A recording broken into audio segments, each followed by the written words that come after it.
قرآن مجید فرقان حمید میں اللہ رب العزت نے ارشاد فرمایا یا ایھا النبی قل لازواجک و بناتک و نساء المؤمنین یدنین علیہم من جلابیبہن، اے محمد صلی اللہ تعالی علیہ وسلم، قل لازواجک اپنی بیویوں سے کہہ دو، و بناتک اور اپنی بیٹیوں سے کہہ دو، و نساء المؤمنین اور جو مومنین کی عورتیں ہیں ان سب سے کہہ دو کہ جب گھر سے نکلا کریں تو با پردہ ہو کر نکلا کریں۔ اگر ممکن ہو سکے تو یار یہ حوالہ بھی یاد رکھو، یہ سورہ احزاب ہے، 22واں پارہ ہے، اور اس کا سیکنڈ لاسٹ رکوع یہیں سے شروع ہوتا ہے۔ میں یہ حوالے کی بات اس لیے کر رہا ہوں کہ آج کچھ ایسے افراد بھی ہیں کہ جو حضرت فاطمہ الزہرا رضی اللہ تعالی عنہا کے فضائل کو ماننے والے ہیں، لیکن ان کی فضیلت کو سامنے رکھ کے باقی 3 شہزادیوں کا انکار کر دیتے ہیں۔ وہ کہتے ہیں سرکار کی بیٹی ہی ایک ہے، باقی بیٹیوں کا ہی انکار کر دیتے ہیں۔ تو یہ حوالہ آپ حضرات یاد کر لیں، سورہ احزاب ہے، 22واں پارہ ہے۔ قرآن مجید فرقان حمید میں اللہ رب العزت نے ارشاد فرمایا یا ایھا النبی قل لازواجک۔ میں یہاں پر ایک بات عرض کر دوں، ہمارے اردو کا ایک قانون ہے، ایک کے لیے واحد کا لفظ استعمال ہوتا ہے اور 2 کے لیے یا 2 سے زائد کے لیے جمع کا لفظ استعمال ہوتا ہے، لیکن عربی میں ایسا نہیں ہے۔ عربی میں 1 کے لیے واحد، 2 کے لیے تثنیہ اور 2 سے زائد کے اوپر جمع کا لفظ بولا جاتا ہے۔ تو اللہ رب العزت نے ارشاد فرمایا ازواجکا، اپنی بیویوں سے کہہ دو، یہاں بھی جمع کا لفظ استعمال ہوا ہے۔ اس کا مطلب ہے سرکار صلی اللہ علیہ وسلم کی ازواج مطہرات کی تعداد 3 ہے یا 3 سے زائد ہے۔ پھر فرمایا وَبَنَاتِكَ، اور اپنی بیٹیوں سے کہہ دو۔ ارے یہاں بھی جمع کا لفظ استعمال ہوا ہے، اس سے پتہ چلا میرے آقا صلی اللہ علیہ وسلم کی بیٹیاں جو ہیں وہ 2 سے زائد ہیں، یہ قرآن کہہ رہا ہے۔ تو اختلاف 1 اور 3 میں نہیں ہے، 1 اور 4 میں ہے۔ اس سے پتہ چلا میرے آقا صلی اللہ علیہ وسلم کی 4 صاحبزادیاں ہیں، یہ قرآن بتلا رہا ہے۔ اور اگر کوئی یہ کہے کہ جی سارے مومنوں کی عورتیں جو ہیں سرکار کی بیٹیاں ہی ہیں، تو پھر اللہ تبارک و تعالیٰ وَنِسَاءِ الْمُؤْمِنِينَ ان کو علیحدہ نہ بیان کرتا۔ اس سے پتہ چلا میرے آقا صلی اللہ علیہ وسلم کی جو شہزادیاں ہیں ان کی تعداد 4 ہے۔ حضرت زینب رضی اللہ تعالی عنہا اور ام کلثوم، رقیہ اور حضرت فاطمہ الزہرا رضی اللہ تعالیٰ عنہ، یہ آپ کی 4 صاحبزادیاں ہیں۔ لیکن جہاں تک فضائل کی بات ہے تو میں اس کے لیے ایک بڑی آسان سی بات بتلا دوں۔ قرآن مجید میں 114 صورتیں ہیں، لیکن جو فضیلت سورہ یاسین شریف کو حاصل ہے کسی اور کو نہیں ہے۔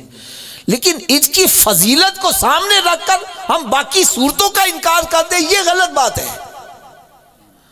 فضائل اپنی جگہ ہے، جو سورہ اخلاص کو فضیلت ہے وہ کسی اور کو نہیں ہے۔ اب یہ مطلب نہیں ہے کہ ہم سورہ اخلاص کی فضیلت کو مانتے ہوئے باقی صورتوں کا انکار کر دیں۔ قرآن مجید کی ایک آیت کا انکار کرنا ایسا جیسے پورے قرآن کا انکار ہے۔ فضائل میں جو فضیلتیں حضرت سیدہ فاطمہ الزہرا رضی اللہ تعالی عنہا کو حاصل ہے وہ کسی اور شہزادی کو حاصل نہیں ہے، لیکن ان کے فضائل کو سامنے رکھ کر باقی شہزادیوں کا انکار کرنا یہ غلط بات ہے۔ حضرت سیدہ فاطمہ الزہرا رضی اللہ تعالی عنہا کی سب سے پہلی فضیلت یہ ہے کہ میرے آقا صلی اللہ علیہ وسلم نے جب اعلان نبوت فرمایا، حضرت فاطمہ الزہرا رضی اللہ تعالی عنہا کی ولادت اس کے بعد ہوئی ہے، باقی 3 شہزادیوں کی ولادت سرکار صلی اللہ علیہ وسلم کے اعلان نبوت سے پہلے ہوئی ہے۔ اس کا مطلب ہے حضرت فاطمہ الزہرا رضی اللہ تعالی عنہ نے آنکھ کھولی ہے تو آغوش نبوت کے اندر آنکھ کھولی ہے۔ دوسری فضیلت جو آپ کو حاصل ہے وہ یہ ہے کہ سرکار صلی اللہ تعالیٰ علیہ وسلم نے ارشاد فرمایا کہ لوگوں کی نسل ان کے بیٹوں سے چلتی ہے، لیکن میری نسل میری بیٹی فاطمہ الزہرا سے چلے گی۔ لہٰذا حضرت سیدہ فاطمہ الزہرا رضی اللہ تعالیٰ عنہ کی جو اولاد ہے یہ سید کہلائی ہے۔ کیا کہلائی ہے؟ یہاں میں ایک بڑا پیارا سا نقطہ بیان کر دوں، حضرت علی رضی اللہ تعالیٰ عنہ کی اولاد سید نہیں کہلائی، حضرت علی رضی اللہ تعالیٰ عنہ نے اور شادیاں کیں، ان سے جو اولاد ہوئی ہے وہ علوی کہلائی ہے، وہ سید نہیں کہلائی۔ سید وہی ہوگی جو حضرت سیدہ فاطمہ الزہرا رضی اللہ تعالیٰ عنہ کے بطن سے پیدا ہو۔ آپ نے دیکھو کہ علوی آج بھی ہوتے ہیں۔ علوی کون ہوتے ہیں؟ وہ کون ہیں جو حضرت علی رضی اللہ تعالیٰ عنہ کی اولاد سے ہیں، اور وہ اس اولاد سے ہیں جو آپ نے اور عورتوں سے شادی کی، ان کے بطن سے جو اولاد ہوئی ہے وہ علوی کہلائی ہے، سید نہیں کہلائی۔ سید وہی کہلائے گی جو حضرت سیدہ فاطمہ الزہرا رضی اللہ تعالیٰ عنہ کے بطن سے پیدا ہوئی۔ میں یہاں ایک بات عرض کرنا ضروری سمجھوں گا، یقین جانو یہ دل کا ایک میں درد سنانے لگا ہوں۔ اللہ تعالیٰ ہر ایک کے گھر کے اندر سکون پیدا فرمائے، محبت اور پیار پیدا فرمائے۔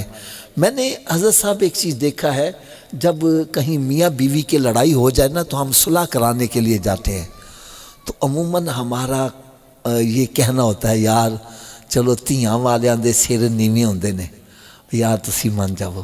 ایک بندے نے مجھے اس پہ ٹوک دیا، کہنے لگے ایسی بات نہ کہا کرو، بیٹی والوں کے سر نیچے ہوتے ہیں، یہ بات نہ کہا کرو۔ میں نے کہا کیوں؟ کہنے کہ سرکار کی 4 بیٹیاں، سرکار کا سر اونچا ہی اونچا ہے، سارے اونچوں سے اونچا سمجھیے جسے ہے، اس اونچے سے اونچا ہمارا نبی۔ ایسی بات نہیں کہنی چاہیے۔ میرے آقا صلی اللہ تعالیٰ علیہ وسلم اپنی بیٹیوں سے کتنا پیار کرتے تھے۔ میں یقین جانو یہ بھی ایک بہت بڑا ہمارے ہاں المیہ ہے، بہت بڑا المیہ ہے۔